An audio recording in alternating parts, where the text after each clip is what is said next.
would govern you and safeguard you. But you see, when you're going to church, like as a man, when you're going to church, please focus your head, or focus your mind to the church. Focus your mind to the word, to the sermon of the day. Don't focus on ladies. I want you to remove that particular notion in your mind. Okay. A church is a garage. Yes. A church is not a place of a holy people. And I automatically tell you that a church is a place of repairing broken minds. Oh. And people that are coming to the church today are not so much holy. Okay. Do they have minds? Do they have feelings? Are they human beings? Can they be catalyzed or be aroused? Wow. Can they be attracted? They got attracted to somebody else and they can get attracted to you. Yes. So don't use yourself as a snare to entrap somebody. That's the reason as why dress it properly. And I've said, dress yourself with that particular kind of dress, but also dress yourself with the principles that will govern you. That nobody in that particular place or in the society today will come to you and sway you from that particular thing and maybe offer you some money and you agree. Brian, you have something to say? Pastor amenisaidia. Nilikuwa nataka kuungana na yeye. Tulikuwa nasema ati kufika church, you focus your mind. No, you are human beings, manze. We have feelings. Love church here to watu wenye wako perfect, umeona? Tukifika huko, obvious tu nikipata demo amevaa hivi, obvious tu manze, lazima akili ta switch. Sina fa ukijua ukienda church, that's a holy place. Vatu kama msee iko holy place. Usifike huko because pia itakuwa sin. Mbona umefika huko alafu unaanza ku distract? We are human beings, manze. Hii body si immortal like angels. Angels pekee ndio hawezi kuwa na feelings. But we are human beings. Inafaa una dress ukienda church, dress fiti. Dress godly yani. Okay. Yeah. Wow, this is so interesting. Mama, ambapo sasa ndio tunakuja pale ambapo tunasema ni tuvae kujistiri. Kujistiri, yes. Yeah? Si tuvae tu kwa sababu tunatakana kuvaa. Ni kuvaa kujistiri. That means kujistiri ni kule you should not be seen any part of your body. Yeah? That will make somebody to think otherwise. You see? Even that miniskirt you should not go into the church. If you want to put on a miniskirt, go somewhere elsewhere. That's why we prefer. Like for us, we cannot put on. We put on long dresses. Yes. You cover the whole part of your body. It's only when you are with your partner that's when you can see. Yeah. Wow. And do you think how our parents dress, like the current generation, how our parents dress is affecting us? Yeah, that's why I was telling you. Yes. It's us as parents who have failed from the word go. Yeah, because there is no way that I can tell my child dress a full dress or a decent dress when we are going to the mosque while I'm putting on a miniskirt. Yes. Yeah, or maybe you see such a thing. It's us as parents who have failed. Because if for example, I see some of our neighbors, you see she's wearing a micro mini skirt going to work. You see? Tomorrow, her daughter will see that micro mini is the one which you are supposed to go with it to work. You're right. Tomorrow, she'll go to the market and tell you, you'll have to buy for me a mini skirt because I'm going for an interview. You see? Now, from that point, we get to understand that the late Mutula Kilonzo, may his soul rest in peace. There was this time he was suggesting that students, especially ladies, should not put on long skirts when they're in schools or long dresses. They should put on like the knee, the length of the knee, so that they look beautiful. They need to look beautiful. Their self-esteem must be high. Like they must be somewhere. So what do you think about that when it comes to school matters? School matters. You have not gone there to raise your self-esteem or such a thing. Okay. Yeah? Umeenda pale kusoma. Umeenda tafuta masomo. Na ambapo masomo yana sheria yake pale. Yeah? Kuna dress code ya masomo. Yeah? Kwa mfano kama mimi sasa. Siwezi sema nitasema nivae ama nitoe nikabi yangu niseme nitembee hivyo kwa sababu nataka nitembee hivyo. Hapana. Kuna ile sheria ambayo inanielekeza inataka na nifuate vile mwongozo wa dini yangu inavyoniambia. Waona? Siwezi vaa kulingana na vile mimi nitaona. Kwa hivyo kila shule kuna vile imeweka na inajua mwanafunzi akivaa hivi yuko sawa kulingana na yeye ni mwanafunzi. Kwa nini hatukusema primary watoto hawa demonstrate kuwa wamewaambia wavae dress labda it's a maternity ama a maternity sort of lakini wamevaa na wako sawa. Kwa nini tukifika sekondari sasa tunataka tubadilishe ule mtindo uvae mini skirt? Pale shuleni kuna walimu wa kike, kuna walimu wa kiume. Vijana wakiambiwa waweke piped trousers, waona kuna mwalimu wa kike pale. Unamwelezea nini yule mwalimu? Na labda pia kuna mwalimu wa kike ambaye hajaolewa. Waona? Hapo ndio nakuta umechangia ule uhusiano wa mwalimu na nani? Na mwanafunzi. Msichana amevaa minisketi na ni tight. Ameonyesha figa yake kabisa vile ilivyo. Yule mwalimu wa kiume umemwambia nini? Atafunza yule mwanafunzi? Kila wakati atanyosha mkono asimame mwalimu amuone, kwa vile alivyovalia vizuri. Kwa hivyo kila kitu kiende kulingana na utaratibu wake. Sawa, wavae kinadhifu, lakini isiwe ni ile nadhifu ya kuwa umeenda kama ambao umeenda show. Si show, wale ni shuleni kusoma. Show ni ya kichwani, si show ya mavazi. Sasa mavazi wavae sawa, isiwe bagi sana wala isiwe tight sana. Iwe kiasi ambacho kitaeleweka na kitakubalika pande zote. To add something small in that particular place, we should understand that a school is an institution, and every institution has got its own constitution that governs it. The problem we are experiencing in the society today, especially in the fraternity of a school, is whereby a child at home is used to something else. I've said a child at home is used to dictating to the parents. And psychologically, this is what he is. And he carries this particular thing to school. And this one is an institution that is governed by a constitution. When you get there, you find that people that are so tough, that wants you to emulate what is right. But because from where you've come from, they say charity begins where? At home. It's a place of mentorship. Now we are carrying this particular thing to school. Now you find that you as a pupil or a student, you are used to dictating over your child, your parent, and you want to bring it here in this particular school, whereby it becomes a problem. Then because you are people that can sit down and agree to each other, because mostly students are always against the teachers. They are not for the teachers. So they will sit in a corner and agree, and unasikia Jusha. Yeah, that is it. But now wazazi wanatakana kufunza watoto wao maadili. Wanapotoka nyumbani, mzazi awe ni sheria, awe ni kielelezo, awe ni mzazi. Sio mzazi amekuwa mtoto na mtoto amekuwa mzazi. Vitu vingi hivi ambavyo unaviona katika watoto wetu leo hii, kama zile long ambazo zinabana kabisa, kama zile nguo fupi zimechanwa, zilinunuliwa na wazazi wetu wenyewe. Oh, daddy, you've gone out. Please bring me a present. Your daddy will bring you a present. Amekuletea ile long. Kama babako alikununulia, utakata. If God today gives you something that you think is evil, just like in the Bible anasema kuna mtumishi wa Mungu alipewa vyakula fulani katika tray, katika ndoto. Na Mungu akamuuliza, ikiwa mimi nimekupatia wewe ule, utakataa? Na mimi Mwenyezi Mungu nimekupatia ule. Ikiwa mzazi wako amekupatia ubaya, utakataa? Now, you as a child or a student, you must have principles that even if it's your parent that has brought you this particular thing, you know that your parent is putting you in problems that you cannot come out of it. As a young girl, you will be walking outside there, and boys will get admired. They will get attracted to you. They will admire you.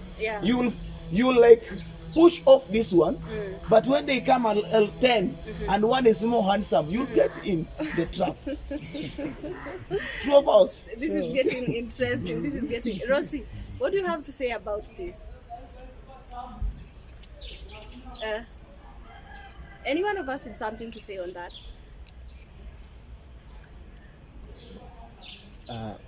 Kuhusu hiyo story na shule, story ya shule.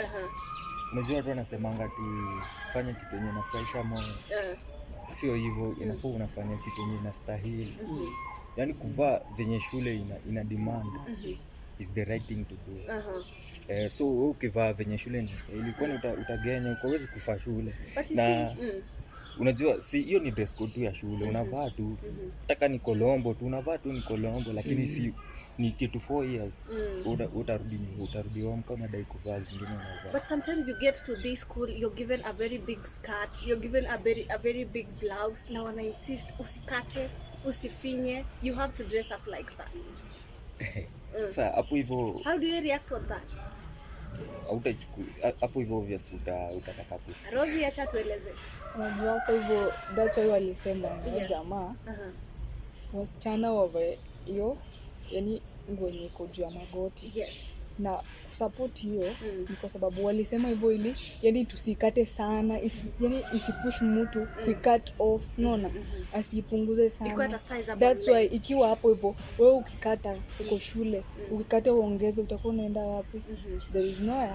So hakuna itapea mtu ile pressure mob ya pressure kusema acha nikate tena. So that will reduce that's the peer why pressure. yeah. Okay, yes. That's why walisema kwa girls hiyo sketi ikwe juu ya magoti.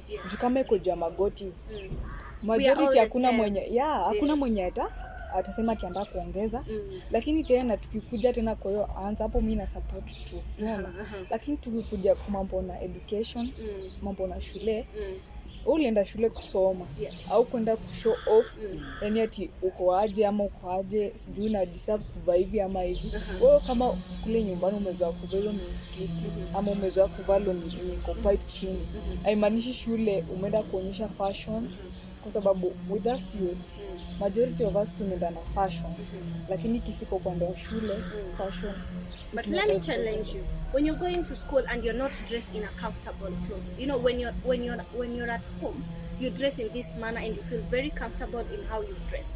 You go to school and then you have this big skirt, you have to dress up like that. Sasa hapo hivyo, how do you react on that?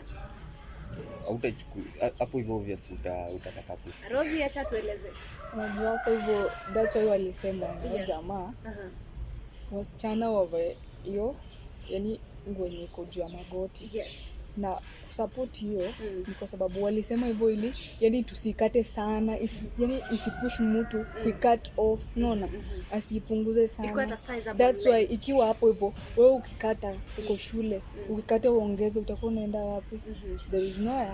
So hakuna itapea mtu ile pressure mob ya pressure kusema acha nikate tena. So that will reduce that's the peer why pressure. yeah. Okay, yes. That's why walisema kwa girls hiyo sketi ikwe juu ya magoti. Juu kama iko juu ya magoti majority hakuna mwenye hakuna mwenye atasema kianda kuongeza. Lakini tena tukikuja tena kwa hiyo anza hapo mimi na support tu. Unaona? Lakini tukikuja kwa mambo na education, mambo na shule, ulienda shule kusoma au kwenda kushow off yani ati uko aje ama uko aje sijui na deserve kuvaa hivi ama hivi. Wewe kama kule nyumbani umezoea kuvaa mskiti ama umezoea kuvaa niko pipe chini, haimaanishi shule umeenda kuonyesha fashion. Kwa sababu with us youth majority of us tunaenda na fashion, lakini ikifika upande wa shule fashion. But let me challenge you. When you're going to school and you're not dressed in a comfortable clothes, you know, when you're at home, you dress in this manner and you feel very comfortable in how you've dressed. You go to school and then you have this big skirt, these big blouses you're dressing into. You don't feel comfortable, and you know, once you're comfortable in the mind, once you're comfortable with how you've dressed, you'll be comfortable in the mind, and even learning won't be hard for you. What do you have to say about that? Kitu nyingine za adult ni kusema wakati umeenda shule you are not alone. Like the form 1 for example when you wanna join, si wote wanakuwa na hiyo nguo kubwa hivyo. Kwa nini wewe peke yako? Si mko wengi tu, na kama shule imechagua itapeana hiyo longi kubwa na hiyo sketi kubwa ndio iko na mko wote, mbona wewe peke yako ufilio? Yani wewe tu ndio, mbona tu wewe uko yani unajipush na hope ya pressure kusema unataka kupunguza. Yes, we are human beings. Okay. And a human being, when he has not known how to take control of his mind, the mind can lead you to distraction. So we are supposed to govern ourselves through the mind. What we allow inside the mind will stick and make us. And what we allow to get out from the mind, because we always watch this thing from the media, our friends, and the society today. There are some people that have embraced these things and it has entered them, assimilated in their hearts, and is sticking within them. But at the end of it all, it has brought a lot of distraction. Does it mean that when mkivaa nguo bagi hivi wakifundisha sitashika? No. Sitaelewa. Itakuwa najiangalia kama wananiona nakaaje. Vile alivyosema, amekwambia kwamba utaangalia kila mmoja katika hiyo institution amevalia manguo kama yale, magwanda kama yale. Kama askarini. Wote mavalia magwanda iliyo sawa. Inakuzuia kukoka bunduki. inakuzuia kufuata maamri. Unajua vitu vingine tumejitengenezea sisi wenyewe. I remember my brother said that dunia inaenda ikibadilika. Wapo kitambo kulikuwa na nguo zile bagi. Sasa hivi imekuwa ni zile zinafinya. Inamaanisha kama ikiendelea kubadilika, basi kesho hiyo tutatembea na nini na G-string hata wanaume. Kwa sababu inaendelea kubadilika na tutakubalia hiyo. We are the people that can change the society. Yes. We are the people that is creating the society. We are the people that are destroying the society. We are the people that can mend the society. If we decide, these companies, are they originating from heaven or hell? That they dictate to us what they give to us? If they manufacture clothes that are not decent and we refuse them, they will have to change, because they are out to do business. They are out to sell. If their clothes are not being bought, it means that they will have to go back to the drawing board to make something that the society really wants, because they collect this information from us. If they make something and it goes very fast, which means you have told them, go and make more of this. But if they make something and it does not go fast, you have told them, we do not want this. Come back to us and learn from us so that you create something that we want. Wow. This is getting very, very interesting, and I love this conversation. So back to you, our viewer. What do you think about this amazing topic? What would you love to wear, and how is your style? How is your fashion? What do you think of how does someone dress so that you can identify this person as a modest person, and how does someone dress so that you can identify this person as someone who is not modest? Now, when we are coming back to the religious point of view, some churches are telling us not to put on trousers, whether official, whether tight, where we are being limited on how we should dress when we go to church. Are you getting my point? Why do you think, is that necessary? Is that important? Just like I said, a church is a garage. And dress code sometimes is determined by the spirit inside the person. That one we not understand, and I will not speak more about it. Like spirits and the chemistry of that particular person. Like, for example, in the society today, we have got gays. True or false? True. In the society today, we have got lesbians. True or false? True. They are born from our own family. We can speak about their body chemistry, what is dictating to them. Then some people could be like having spirits inside them that is dictating to them the kind of clothes they are dressing. So Mimi, I will allow you to come to church the way you are. But my responsibility as a servant of God is to preach the good gospel of God that comes with the Spirit of God. If it enters you, it will bring transformation, because it's not man that transforms another man. It is God that transforms another person. When a cup is dirty, it's needed to be washed, not to be driven out of the church. Sometimes we speak these things and they do not get it. You'll find that this particular person, you pushed him out of the church or her out of the church. Have you corrected the mess? No. Have you helped the person? No. You need to tackle what is inside the person that is making that particular person to do whatever he does. In the book of Romans, I believe 7 from verse 15, the Bible says like this: it is not I who does these things. I agree that the commandment and the 10 commandments are true, but I find myself doing this particular thing. But I accept that this thing that lives within me is dirty, but I just find myself doing this particular thing. I do not refute and I do not fight against the commandments. So whatever that is inside the person is what you need to get out.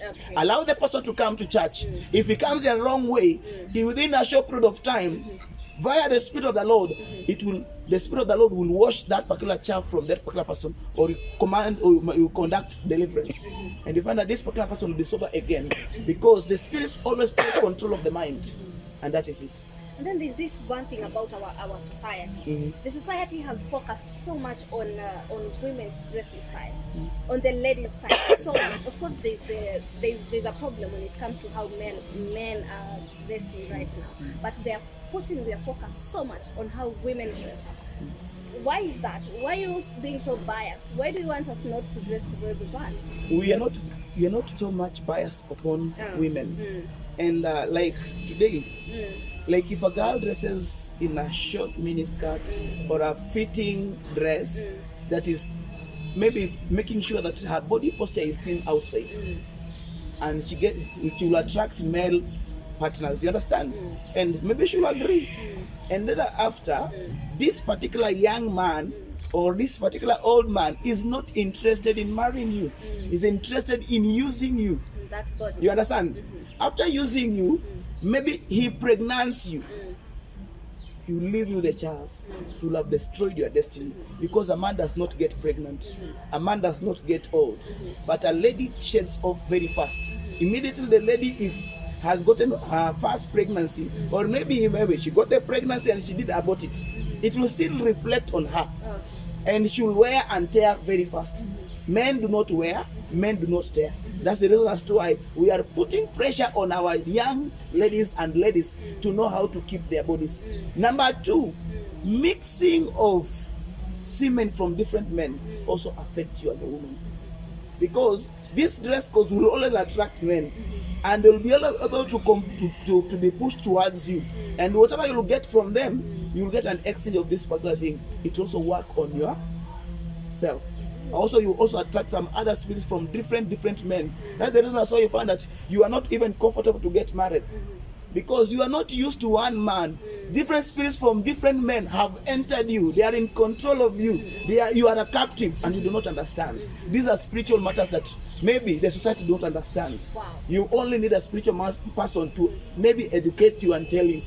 So is to also men. If you exchange ladies 1, 2, 3, 4, 5, 6, 7, 8, yes, you have exchanged spirits from different ladies, you will never be comfortable to settle down. That is it. Patrick, you're laughing.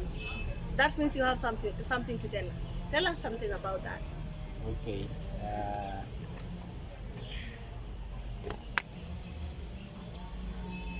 My point is about the limiting of dress in church, maybe on specifically on ladies.